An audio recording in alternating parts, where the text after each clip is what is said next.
정용택 목사의 쉐마 바이블입니다. 누가복음 23장 13절에서 25절 말씀입니다.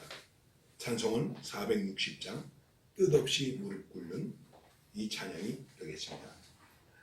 빌라도가 대제사장들과 관리들과 백성을 불러 모으고 이르되 너희가 이 사람이 백성을 미혹하는 자라 하여 내게 끌고 왔도다. 보라, 내가 너희 앞에서 신문하였으되 너희가 고발하는 일에 대하여 이 사람에게서 죄를 찾지 못하였고 헤롯이 또한 그렇게 하여 그를 우리에게 도로 보내었도다. 보라, 그가 행한 일에는 죽일 일이 없느니라. 그러므로 때려서 욕해노라.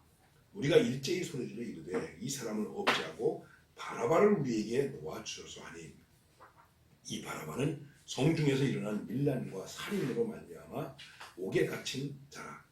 빌라도는 예수를 놓고자 하여 다시 그들에게 말하되 그들은 소리질러 이르되 그를 십자가에 못 박게 하소서, 십자가에 못 박게 하소서 하는지라. 빌라도가 세 번째 말하되 이 사람이 무슨 악한 일을 하였느냐. 나는 그에게서 죽일 죄를 찾지 못하였느니 때려서 놓으리라 하니, 그들이 큰 소리로 재촉하여 십자가에 못 박기를 구하니 그들의 소리가 이긴지라. 이에 빌라도가 그들이 구하는 대로 하기를 언도하고 그들이 요구하는 자 곧 밀란과 살인으로 말미암아 옥에 갇힌 자를 놓아주고 예수를 넘겨주어 그들의 뜻대로 하게 하리라. 예수님이 불의한 재판을 받으셨습니다.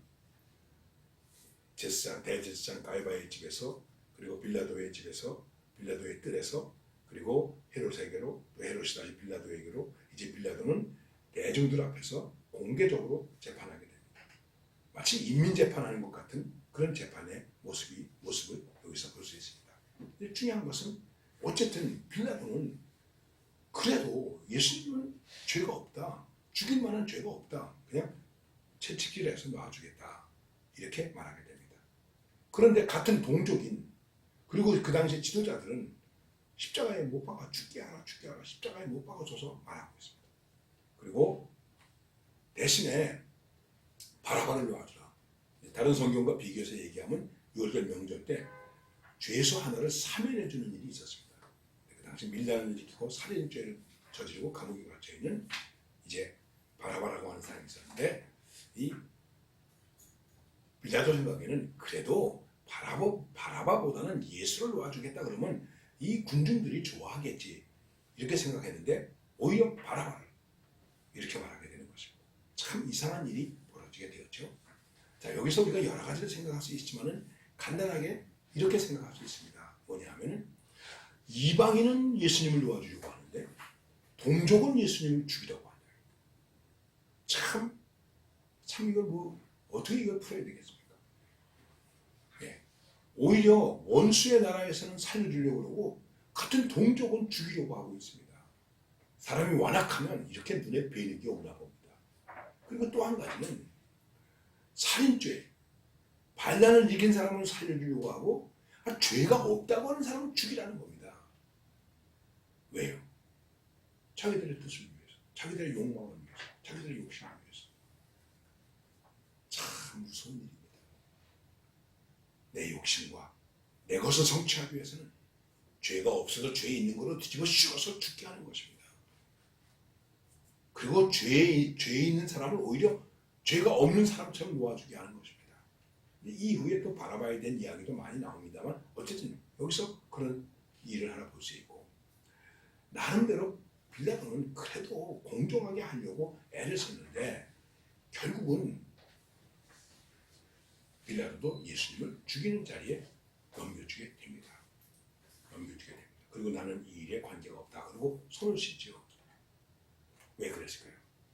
정치적일 수밖에 없었다는 것이죠. 그건 로마인입니다. 로마의 장군입니다. 로마의 총독입니다. 그러니까 자꾸만 로마의 법을 어겼다고 하는 사람을 살려줄 수 없지 않습니까? 그러면 어떻게 됩니까? 가이사의 충신이 못 되는 거죠. 그러니까 예수님을 넘겨주게 되는 것입니다. 여러분, 그렇기 때문에 이 정치적이라고 하는 것은 참 나쁜 것입니다. 정치가 나쁜 게 아니고 정치적으로 한다라고 할 때는 뭐가 있는 것이겠습니까? 우리가 생각하는 원칙과 원리가 없다는 것이죠. 거긴 진리가 없습니다. 정의가 없습니다. 그래서 정치적으로 적당히 서로 타협하고 해서 어떤 해결점을 찾는 것입니다. 근데 그게 정말 정치가 되면 바른 다스림이 되면 좋은데 그것이 자기 이익이나 파당의 이익이나 어떤 한 부류의 이익이 되거나 서로 이익을 갈라먹는 것이거나 이렇게 되면은 굉장히 문제가 있는 것이죠. 특별히 신앙 안에서 교회 안에서 교회의 문제에 대해서 정치적으로 해결한다? 아닙니다. 여러분 저는 이게 분명해야 된다고 생각합니다. 진리로 복음으로 해결해야 된다고 하는 것입니다. 아이 그걸 정치적으로 풀어야지. 어떻게 하겠다는 겁니까? 하나님의 말씀도 하나님의 정의도 하나님의 공의도 하나님께서 주신 양심도 관계없이 정치적으로 안 되죠. 이게 지금 우리 교회의 혼란입니다. 진리의 혼란이 되는 것입니다. 정치적으로. 그럼 거기 뭐가 다르겠습니까? 권모 순수가 다르죠. 돈이 다르죠. 인간의 정이 다르죠. 정치적이라고 하는 속에는 반드시 그것이 숨어있다고 하는 것입니다. 그런데 여기 더 무서운 게 하나 있습니다. 그게 뭔지 아십니까? 그러면서 은혜로 해결해요. 은혜는 하나님이 죄인에게 주시는 값없는 선물이 은혜예요. 아무데나 갖다 붙여서 그래 은혜롭게 해결해야지. 적당히 넘어가자는 것이 은혜롭게 해결하자는 것입니까? 시끄럽게 하지 말고 그냥 은혜롭게 합시다. 아니죠. 하나님의 말씀대로 원칙적으로 원리대로 해야 되는 것이죠. 그리고 오늘 이 말씀 속에서 우리가 또 하나 중요하게 생각할 수 있는 것은 진리와 진실을 외면하는 것이 얼마나 무서운 결과를 가져오는가. 빌라도는 나름대로 애썼습니다. 노력했습니다. 그래도 유대 종교 지도자들보다는 나은 사람이라고 말할 수 있습니다. 그러나 진리, 죄가 없으면 없는 대로 판결해야 되지 않습니까? 이거를 외면하는 것이 어떤 결과를 가져오는가. 여러분, 진리를 외면하는 것이, 말씀을 외면하는 것이, 하나님의 사랑을 외면하는 것이 얼마나 무서운 결과를 가져오는가 생각해야 됩니다. 그리고 진리는 알지만 진리를 위한 용기, 믿음이 없다는 것이 얼마나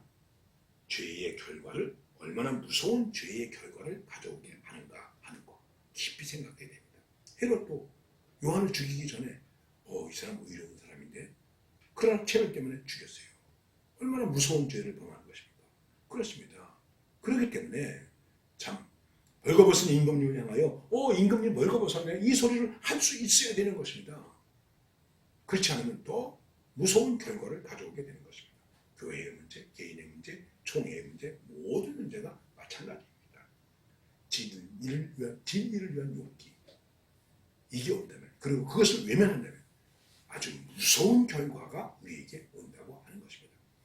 오늘 이 말씀은 제가 여기서 단순하게 여러분들에게 그저 유튜브로 드리는 말씀이 아니라 정말 한국 교회 그리스도인들의 가슴을 울리는 말씀이 되었으면 좋겠습니다. 이것이 정용택 목사의 얘기가 아니라 성경을 통해서 우리에게 주시는 위대한 진리, 복음, 경고, 주님의 말씀이라고 하는 것 깊이 생각했으면